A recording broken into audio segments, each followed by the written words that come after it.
Hello everyone, आप सभी का स्वागत है दिनेश सर स्मार्ट स्टडी में। तो जैसा कि आप जानते हैं कि क्लास 10th के बच्चों के लिए ये वीडियो है। अगर आपके एग्जाम्स नज़दीक हैं, यहाँ पर आज 1 फेब हो ही चुका है, 20 फेब का आपका जो है वो एग्ज़ाम होने वाला है। 20 फेब से आपके एग्ज़ाम स्टार्ट होने वाले हैं।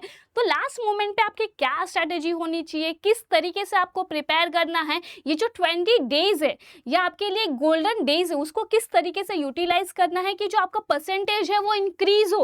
अब तक आपने जो पढ़ा है वो ठीक है, लेकिन अब आगे स्ट्रेटजीज क्या होनी चाहिए वो मैं इस वीडियो में बताने वाली हूँ। वीडियो काफ़ी इंफॉर्मेटिव है, तो एंड तक जुड़े रहिएगा हमारे साथ।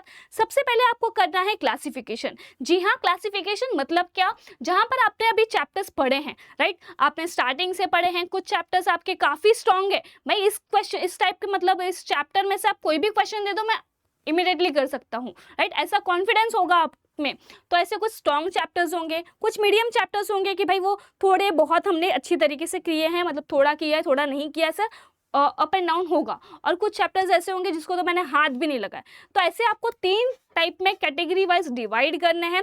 सबसे पहले आपको रिवीजन किस तरीके से करना है। जून के मंथ में हमने पढ़ा है लेकिन रिवीजन नहीं किया है, तो एग्जाम में ऑब्वियसली आप नहीं लिख पाओगे, अटेम्प्ट नहीं कर पाओगे उसके क्वेश्चंस। तो उसके लिए आपको रिवीजन करना जरूरी होता है। तो रिवीजन किस तरीके से करना है वो मैं आपको बताती हूँ यहाँ पर।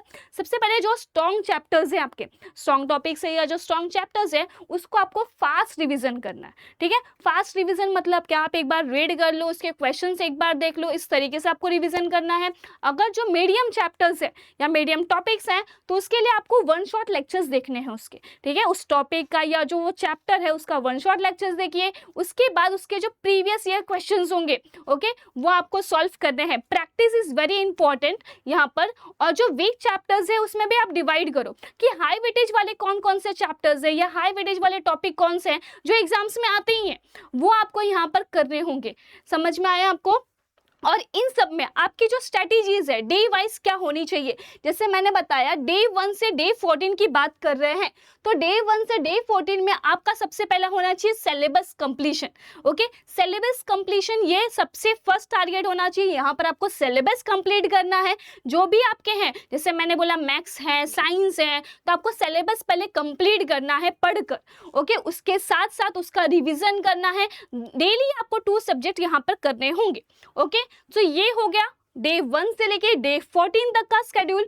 अब डे 15 से डे 20 तक का क्या होना चाहिए, आपने सिलेबस कंप्लीट कर लिया, बट उसको अब आपको प्रैक्टिस करना है। रिटर्न प्रैक्टिस यहाँ पर होनी चाहिए।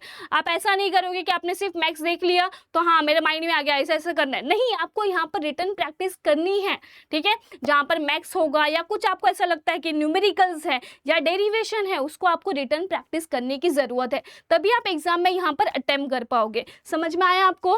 तो 15 to 20 डेज में यहाँ पर आप पीवाईक्यूज ले सकते हैं। पीवाईक्यूज मतलब प्रीवियस ईयर क्वेश्चंस हो जाएंगे, जो वो आपको यहाँ पर गूगल्स पे भी मिल सकते हैं, वो आप लेंगे, वो आप प्रैक्टिस करेंगे। सैंपल्स पेपर बहुत सारी पब्लिकेशंस की आती है, वो यहाँ पर आप प्रीफर कर सकते हैं, या तो आप 21 भी ले सकते हैं। 21 में भी आपको बहुत सारे क्वेश्चंस मिल जाएंगे डिफरेंट टाइप्स के, वो यहाँ पर आपको प्रैक्टिस करनी है। इस सारी प्रिपरेशन में 20 डेज में कुछ चीजें आपके साथ होंगी जो आप बहुत ज़्यादा स्ट्रेस फील होगा, ऐसा लगेगा कि नहीं अब नहीं कर सकते, तो आपको हार नहीं मानना है। ठीक है, आप जो कॉमन मिस्टेक्स कर रहे हो वो आपको नहीं करना है। आपको न्यू चैप्टर्स जो होंगे वो एंड मोमेंट पे बिल्कुल नहीं करनी है, क्योंकि वो क्या होगा आपके माइंड में नहीं जाएगा।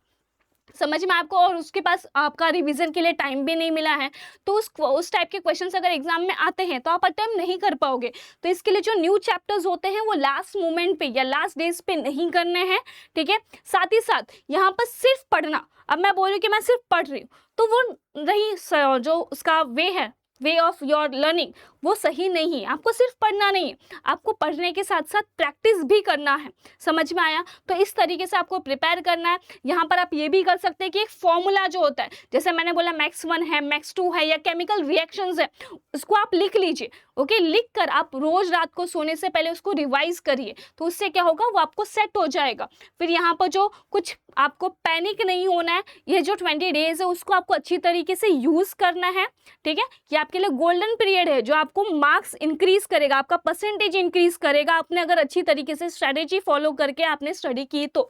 और यहाँ पर सबसे मेन जो होता है फ़ोन डिस्ट्रैक्शन, ये नहीं होना चाहिए। लाइक हम फ़ोन ले लेते हैं, हमारा जो भी इंस्टा हो गया या कोई भी सोशल मीडिया हो गया, हम यूज़ करना स्टार्ट करते हैं तो उसमें काफ़ी टाइम चला जाता है, हमें पता ही नहीं चलता। तो ये आपको नहीं करना है। ये 20 डेज़ है ना, आपको अपनी स्टडी के लिए ध्यान देना है, ठीक है। उसके बाद तो एग्जाम्स के बाद हमें टाइम मिलेगा ही, तभी आपको जो फ़ोन यूज़ करने या जो चीज़ें यूज़ करनी है वो आप कर सकते हो। लेकिन अभी फ़िलहाल के लिए आपको अपना फोकस करना है एग्ज़ाम की प्रिपरेशन में।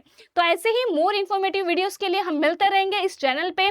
अगर वीडियो आपको इन्फॉर्मेटिव लगा हो तो वीडियो को लाइक करें, चैनल को आप सब्सक्राइब करें एंड कमेंट करना ना भूलें। Thank you so much.